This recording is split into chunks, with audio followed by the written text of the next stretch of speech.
জয়গুরু বন্ধুরা, বিশেষ করে আমার যুবক বন্ধুরা, আজকে তাদের জন্য কিন্তু এই ভিডিওটি খুবই গুরুত্বপূর্ণ একটি ভিডিও।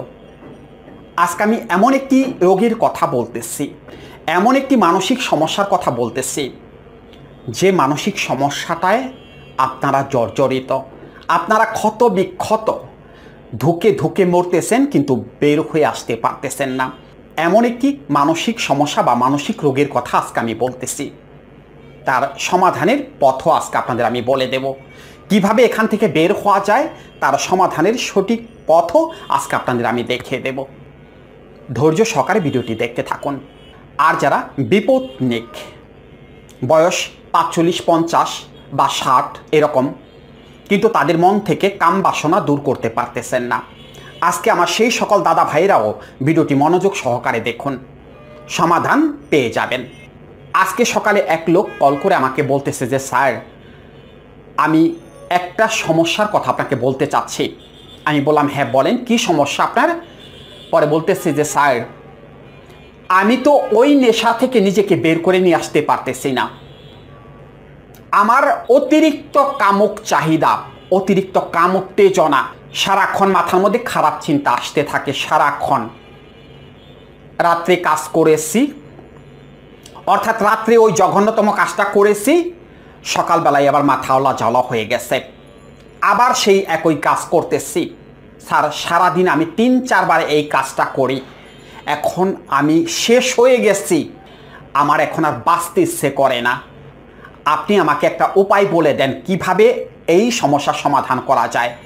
আপনি একটা ওষুধের কথা আমাকে বলে দেন, কিভাবে এটাকে নিয়ন্ত্রণ করা যায়, অর্থাৎ আমার এই যে চাহিদা, অতিরিক্ত চাহিদা, এটাকে কিভাবে আমি বন্ধ করব, এর একটা ওষুধ আপনি আমাকে বলে দেন। আজকে আমি তার সম্পর্কে বলতেছি না, সবার উদ্দেশ্যে বলতেছি। বিশেষ করে আমার যুবক বন্ধুরা যারা আছেন, তারা এই রকম ভয়াবহ মানসিক সমস্যায় আছেন বা মানসিক রোগে আছেন। আপনারা হয়তো এটা বুঝতে পারতেছেন না যে এটা যে একটা ভয়াবহ মানসিক রোগ, এটা আপনারা বুঝতে পারতেছেন না। এটাকে বলা হয় বাইপোলার মুড ডিসঅর্ডার বা সেক্সুয়াল সাইকোসোমাটিক ডিসঅর্ডার, এক ভয়াবহ মানসিক রোগ যেটা একজন মানুষকে পুরোপুরি শেষ করে দিতে পারে, এমন একটি ভয়াবহ মানসিক রোগ।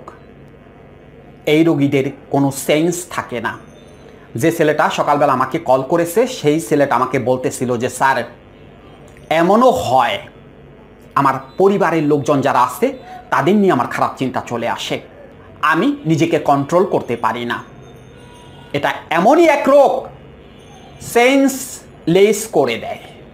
রাস্তাঘাটে, হাটে বাজারে এদের কোনো সেন্স থাকে না। এরা যে কোনো সময় একটা অন্যায় করে ফেলতে পারে, যে কোনো সময়। এরা ভয়াবহ মানসিক রোগী। এখন সমাধান কি? ওই যে ছেলেটা আজকে আমাকে বলল ওষুধের কথা, ওষুধ খেলে কি সমাধান হবে? সমাধান কি হওয়ার কথা? এর জন্য কি কোনো ওষুধ আছে? হ্যাঁ, এর জন্য ওষুধ আছে, সেটা একেবারে টোটালি ডিজেবল করে দেওয়া যায়। সেটা আমাদের দেশে না, আমাদের দেশে প্রযোজ্য না। অন্যান্য দেশে যারা নষ্ট করতে চায় তারা এটা করে থাকে। কিন্তু একবারে শেষ করে দিলে কি সমাধান হয়ে যাবে? আপনাকে সংসার করতে হবে না, আপনাকে বাঁচতে হবে না, আপনার ভবিষ্যতের কোনো স্বপ্ন নেই, তাহলে কি একবার শেষ করা যাবে বা একবারে শেষ করা যায়? একবারে শেষ করা যায় না, এটাকে কন্ট্রোল করতে হবে। এটাকে কন্ট্রোল করা যায়, সেটা কোনো ওষুধ দিয়ে না। কোনো ওষুধে এটা কাজ হবে না। যতই ওষুধ খান, যা কিছুই করেন, কাজ হবে না।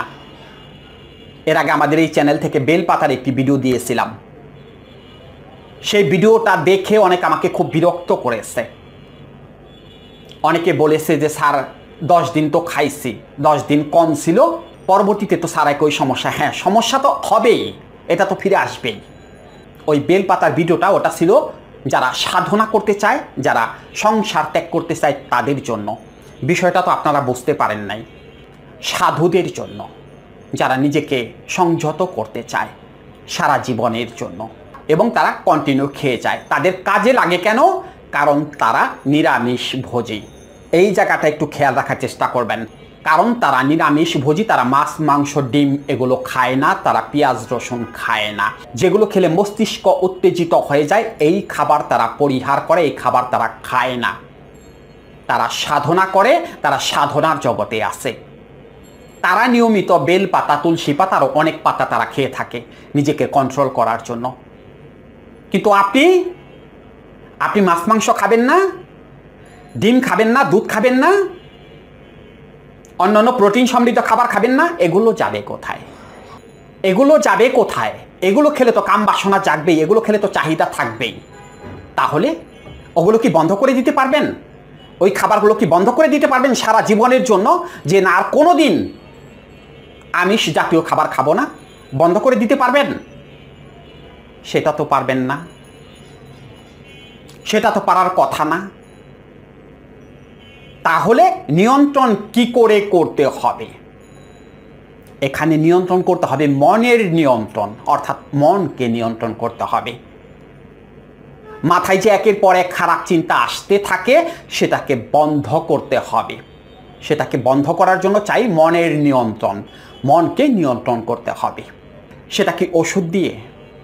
এমন কোনো ওষুধ আছে যে একটা ওষুধ বা একটা ট্যাবলেট আপনাকে খাওয়াই দেওয়া হলো, আপনি খারাপ চিন্তা করবেন না, আপনি কোনো কামক চিন্তা করবেন না? এরকম কি কোনো ওষুধ আছে যে মনকে পরিবর্তন করে দেয়? না, এরকম কোনো ওষুধ নেই। আজ পর্যন্ত কোনো বিজ্ঞানী এই রোগের ওষুধ আবিষ্কার করতে পারেনি, অর্থাৎ এই যে মনকে নিয়ন্ত্রণ করার ওষুধ আবিষ্কার করতে পারেনি। কেননা মনকে ধরা যায় না, ছোঁয়া যায় না, স্পর্শ করা যায় না। তাহলে তার ওষুধটা দেবেন কোথায়? যদি জানা যেত মন অমুক জায়গায় আছে, দেহের অমুক জায়গায় অবস্থান করে, তাহলে তার ওষুধ দেওয়া যেত, তার ট্রিটমেন্ট চলতো।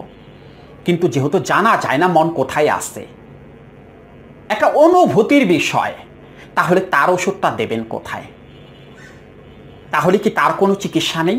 এই যে অতিরিক্ত কাম বাসনা, অতিরিক্ত কামক চিন্তা, এর কি কোনো চিকিৎসা নেই? হ্যাঁ, এর চিকিৎসা আছে, এর 100% চিকিৎসা আছে। আমার মাথায় তো আসে না, আর যারা আছে, যারা স্বাভাবিক জীবনযাপন করে, আপনার মাথায় কেন আসে? কারণ আপনি মানসিক রোগী।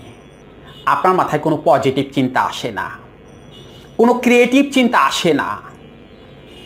আপনার মাথায় সারাক্ষণ ওই চিন্তা আসে, সারাক্ষণ ওই উত্তেজক চিন্তা সারাক্ষণ আপনার মাথার মধ্যে আসে।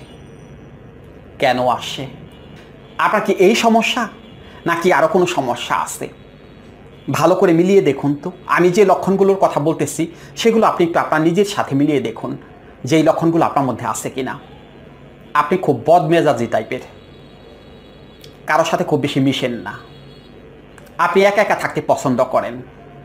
কেউ একটা ভালো কথা বললে আপনি হুটহাট রেগে যান, সারাক্ষণ রেগে থাকেন, সারাক্ষণ। কেউ একটা কথা বলছে, মনে মনে ভাবেন আমাকে কেন বললো, কিসের জন্য বললো, আমি তাকে এই করে ফেলবো, সেই করে ফেলবো, সারাক্ষণ মনের মধ্যে এগুলো আসতে থাকে। অর্থাৎ একটা চিন্তা মনের মধ্যে ঢুকে গেলে সেটা আর মন থেকে বের হয় না বা মাথা থেকে বের হয় না, একের পর এক সেই চিন্তা মাথার মধ্যে আসতে থাকে। আপনি খিটখিটে মেজাজের, সব কিছুতে সন্দেহ করেন, সব কিছুতে আপনি সন্দেহ করেন। আপনি কোনো কাজটা সঠিকভাবে করতে পারেন না, কোনো কাজে কর্মে আপনার কোনো মনোযোগ নেই। কাজের কথা শুনলে আপনার মন বিগড়ে যায়, আপনি বিভিন্ন অজুহাত দেখান, আপনি কাজ টাজ করেন না বা করতে পারেন না। আপনি কারো হাসি খুশি বিষয়টা সহ্য করতে পারেন না, কারণ নিজে হাসতে পারেন না। তো নিজে তো সারাক্ষণ মুখটা গোমরা করে বসে থাকেন, আর মুখটা গোমরা করে বসে থাকবেনই না কেন? সারাক্ষণ যদি ওই কাজটা করেন, একই দিনের মধ্যে 3-4 বার যদি ওই কাজটা করেন, তাহলে মন ভালো কোথা থেকে থাকবে? মন ভালো থাকবে কোথা থেকে? সেই জন্য আপনি কারো হাসি খুশি মুখ পছন্দ করেন না। কেউ আপনার সামনে সুন্দরভাবে এক জায়গায় যাচ্ছে, সেটা আপনি মেনে নিতে পারেন না। এক কথায় আপনি কারো ভালো সহ্য করতে পারেন না। আর ভালো করে ভেবে দেখুন, আপনি একই কাজ বারবার করেন কি করেন না? একই কাজ আপনি বারবার করেন, অর্থাৎ আপনার কমন সেন্স নেই। আপনি খুব বেশি মানুষকে বিরক্ত করেন না? করেন, সেটা আপনি বুঝতে পারেন না। আপনি একই প্লেট 3-4 বারও ধন, এমনও হয়। গোসল করে আসছেন, আবার গোসল করতে গেছেন, এমনও হয়। হয় না? এমনও হয়। আপনি ভালো করে মিলিয়ে দেখুন, আপনার পেটের সমস্যা আছে। পেট গরম থাকে, অর্থাৎ আপনার লিভার গরম থাকে, খাবার ঠিকমতো হজম হয় না, যার কারণে মাথা গরম হয়ে যায়। নেতিবাচক চিন্তা, দুশ্চিন্তা, সন্দেহ, এগুলোর কারণে মাথা গরম হয়ে যায়। সেই জন্য মাথায় কোনো পজিটিভ চিন্তা আসে না, সারাক্ষণ খারাপ চিন্তা আসে, সারাক্ষণ খারাপ চিন্তা আসে। কিন্তু এগুলো করেই কি আপনি শেষ হয়ে যান? না, এগুলো করার পর আপনি আরেক ভয়াবহ সমস্যার সম্মুখীন হয়ে যান। আপনার মধ্যে বিষণ্ণতা চলে আসে, আপনার কোনো কিছু ভালো লাগে না, তখন আপনার মধ্যে একটা ভয় ভয় কাজ করে। আপনি ফিরতে চাইতেছেন কিন্তু আপনি ফিরতে পারতেছেন না, আপনি অনুশোচনায় জর্জরিত হয়ে যাচ্ছেন। কোনো কিছু ভালো লাগে না, এখন কোনো কিছু ভালো লাগে না। সমাধান করতে পেরেছেন,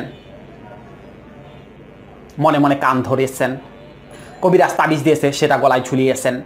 যখন দেখছেন কবিরাজ টবিরাজে কাজ হয় না, তখন ডাক্তারের কাছে গেছেন। ডাক্তার আপনাকে সর্বোচ্চ কি করেছে? ওষুধ দিয়েছে। সেটা কিসের ওষুধ? ঘুমের ওষুধ। অর্থাৎ আপনাকে জোর করিয়ে যেন ঘুম পাড়িয়ে রাখা যায় এমন ওষুধ আপনাকে দিয়েছে। 1525 থেকে শুরু করে সিডিল, সিডাক্সিন, রিলাক্সিন, ইজিয়াম 10, ফিজিয়াম, এই ওষুধগুলো আপনাকে দিয়েছে। এগুলো খাওয়ার পরে কি হইতেছে? আপনি ঘুমাইতেছেন, it's okay, it's not a matter. কিন্তু ঘুমটা সঠিকভাবে কি হচ্ছে? আপনাকে তো জোর করিয়ে ঘুম পাড়িয়ে রাখা হচ্ছে, যার কারণে কি হচ্ছে? শরীর দুর্বল হয়ে যাচ্ছে। এখন আপনি হাঁটতে গেলে মাথাটা চক্কর দেয়, চোখে আপনি ঝাপসা দেখেন। এখন আবার আরেক ধরনের ভয় মনের মধ্যে চলে আসছে, সেটা হলো মৃত্যু ভয়। যদি একটা কিছু হয়ে যায়, যদি মারা যায়, এরকম আরেক ধরনের ভয় আপনার মনের মধ্যে চলে আসছে। তাহলে কি সমাধান হয়েছে? ওই ওষুধপত্র খাওয়ার পরে, কবিরাজের পানি পড়া খাওয়ার পরে সমাধান কি হয়েছে? সমাধান কি করতে পেরেছেন? পারবেন না। আর আমার কাছে কল করে আপনি জানতে চাইবেন যে স্যার এর জন্য কোনো ওষুধ আছে কি না। এর জন্য কি ওষুধ আছে? এর জন্য ওষুধ হয়? সমস্যাটা আপনার মনের মধ্যে, আপনি বুঝতে পারতেছেন না। আপনি একজন ভয়াবহ মানসিক রোগী, আপনি বুঝতে পারতেছেন না। আপনি বাইপোলার মুড ডিসঅর্ডারে আক্রান্ত, যেটাকে অতিরিক্ত উত্তেজক চিন্তা বা অতিরিক্ত কামক চিন্তা বলে। সারাক্ষণ মাথার মধ্যে কামক চিন্তা আসতে থাকে, সারাক্ষণ। তাহলে কি নিয়ন্ত্রণ করা যাবে না? 100% নিয়ন্ত্রণ করা যাবে। কিসের নিয়ন্ত্রণ করতে হবে? মনের নিয়ন্ত্রণ। সমস্যাটা হচ্ছে মনের মধ্যে, মনের নিয়ন্ত্রণ করতে হবে। সেটা কিসের মাধ্যমে? সেটা কাউন্সেলিং, চিকিৎসা শাস্ত্রের ভাষায় যেটাকে সাইকোথেরাপি বলে। কথার মাধ্যমে, কথার মাধ্যমে আপনার ভেতরটাকে পরিবর্তন করে দিতে হবে। আপনার ভেতরটা যেন শান্ত হয়ে যায়, মনটা যেন শান্ত হয়ে যায়, মাথাটা যেন পুরো ক্লিয়ার হয়ে যায়, স্নায়ুতন্ত্রের তাপমাত্রা যেন স্বাভাবিক অবস্থায় থাকে। সেটা শুধুমাত্র কাউন্সেলিংয়ের মাধ্যমে। কোনো জাদু টোনা মন্ত্র তাবিজ কবচ কোনো কিছু না, শুধুমাত্র কাউন্সেলিং। এইরকম রোগীদেরকে যদি সঠিকভাবে 3 থেকে 4টা দিন কাউন্সেলিং করানো হয়, এদের মাথা এসি হয়ে যাবে, কুল হয়ে যাবে, ঠান্ডা হয়ে যাবে। উত্তেজক চিন্তা আসবে কোথা থেকে? যদি তাকে সঠিকভাবে কাউন্সেলিং করানো হয়, সম্পূর্ণরূপে মুক্ত হয়ে যাবে এখান থেকে। কোনো খারাপ চিন্তা মাথার মধ্যে আসবেই না যদি সঠিকভাবে কাউন্সেলিংটা করানো হয়। বা এই রোগীরা যদি শুনে কথা, অবশ্য শুনতে বাধ্য হবে, কারণ কাউন্সেলিং টাকা দিয়ে করতে হয়, কাউন্সেলিং ফ্রি করতে হয় না। এই যে ভিডিওতে বকর বকর করতেছি, এখন করতেছি, সারাদিন আজকে ভালো লাগবে, কালকে আবার সেই একই অবস্থা, খারাপ চিন্তা মাথার মধ্যে চলে আসবে, বাজে চিন্তা মাথার মধ্যে চলে আসবে। কিন্তু কাউন্সেলিংটা তো টাকা দিয়ে করতে হয়, ওটা ফ্রি করা হয় না। কাউন্সেলিং করতে টাকা লাগে। সেই জন্য কাউন্সেলিংয়ে যা বলা হবে সব কিছু শুনতে আপনি বাধ্য হবেন। ওই যে টাকার একটা যন্ত্রণা আছে, টাকা তো কষ্ট করে ইনকাম করতে হয়, তখন আপনি সব কিছু শুনবেন, শুনতে বাধ্য হবেন। ওটাকে কাউন্সেলিং বলে। কথার পাওয়ার কি, কিভাবে কথা মানুষের ভেতরকে পরিবর্তন করে দেয়, তখন বুঝতে পারবেন। সেই কারণে আপনি এখান থেকে বের হয়ে আসতে পারবেন, তাছাড়া অন্য কোনো উপায় নেই।